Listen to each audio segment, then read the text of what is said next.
Tony,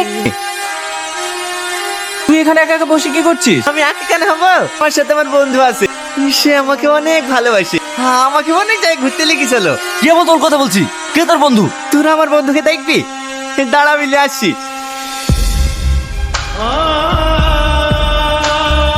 এদের নাম সালমা। কি বলতে বকছিস? কই তোর বন্ধু? সালমা, ভালো আছো? আমাদেরকে আবার হোটেলে যেতে হবে তো, এখন আমরা যাই। কালকে আবার টনি আসবি। এই টনি চল।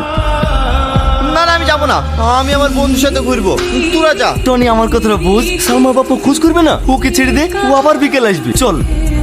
তুমি বিকালে আসবে তো? হ্যাঁ আসবো, তুমি যাও। ঠিক আছে, আমি চলে গেলাম, তুমি সাবধানে যাও।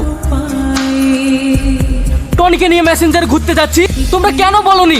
দুনিয়াতে কত ভালো ভালো জায়গা আছে, তোমাদেরকে মেসেঞ্জারে যেতে হলো। এখন আমি কি করব? কেন আঙ্কেল, মেসেঞ্জারে কি এমন আছে? ওই মেসেঞ্জার থেকেই তো আমার ছেলের অবস্থা এরকম।